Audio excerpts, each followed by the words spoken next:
హాస్పిటల్ను బలోపేతం చేయాలి. Private corporate hospital మాఫియాను అదేవిధంగా వాటిని నియంత్రించాలి. ప్రభుత్వ నియంత్రణలో ఉండాలనేటువంటి అంశం మీద చర్చా వేదిక నిర్వహిస్తున్నటువంటి ప్రోగ్రెసివ్ యూత్ లీగ్ అదేవిధంగా ప్రోగ్రెసివ్ మహిళా సంఘం నాయకత్వానికి అఖిల భారత యువజన సమాఖ్య తెలంగాణ రాష్ట్ర సమితి పక్షాన విప్లవందనాలు.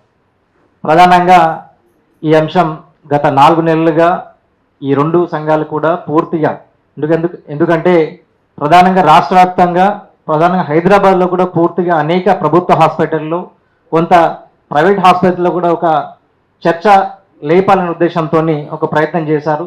వారికి మా రాష్ట్ర సమితి పక్షాన ప్రత్యేకమైనటువంటి విప్లవందాలు తెలియజేస్తున్నాం. అయితే వాస్తవంగా మేము కూడా గత బీఆర్ఎస్ ప్రభుత్వంలో ఉన్నప్పుడు కూడా ఒక ప్రయత్నం చేశాం. దాదాపు 3 నెలల పాటు అన్ని హైదరాబాద్లో ఉన్నటువంటి అనేక ప్రభుత్వ హాస్పిటళ్లకు సందర్శించడం జరిగింది. అక్కడ ఉన్నటువంటి అనేక సమస్యలకు సంబంధించి ఒక చార్ట్ అంటే ఒక 14 ప్రధానమైనటువంటి సమస్యలకు సంబంధించి ఒక సర్వే చేశాం.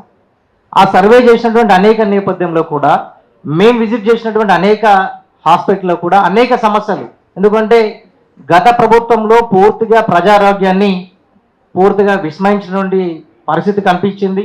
ఆ నేపథ్యంలోనే ఏదైతే ఒక సంస్థనో లేకపోతే ఒక ప్రజా సంఘము ప్రభుత్వ హాస్పిటల్ సర్వే చేసి వాటిని కొంత ప్రచార మాధ్యమంలో కొంత ఒక వేదిక తీసుకొచ్చి చేసినప్పుడు కొన్ని సమస్యలు పరిష్కారం అవుతా ఉన్నాయి. ఎందుకంటే ఇప్పుడు మనకు ఇక్కడ ప్రభుత్వ ఆసుపత్రి ఏదైతే జిల్లా ఆసుపత్రి ఉందో ఆ ఆసుపత్రిలో కూడా గతంలో అనేక సమస్యలు ఉండే నేపథ్యంలో మేము సర్వే చేసినటువంటి నేపథ్యంలో కూడా కొన్ని సమస్యలు వచ్చినప్పుడు వాటిని మేము పై స్థాయి అధికారుల దగ్గర తీసుకెళ్ళాము.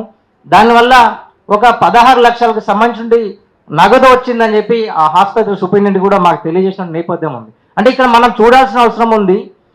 ప్రధానంగా ఏదైనా సంస్థలు చేసినప్పుడే ప్రభుత్వం ఎందుకు వాటిని పరిగణలో తీసుకుని పరిష్కరించడానికి ప్రయత్నం చేస్తుంది? ఇది నిజంగా ప్రభుత్వం యొక్క బాధ్యత కదా.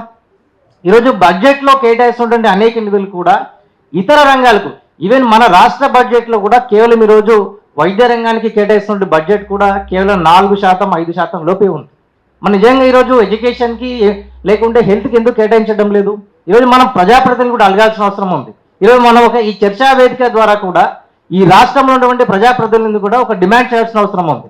మీరందరూ కూడా ప్రభుత్వ ఆసుపత్రుల్లోనే చికిత్సలు చేయించుకోండి, టెస్టులు చేయించుకోండి, ఒక నమ్మకాన్ని ప్రజలకు చేరే విధంగా మీరు చేయాలని చెప్పి ఈ చర్చా వేదిక ద్వారా ఒక తీర్మానం కూడా చేస్తే బాగుంటుంది.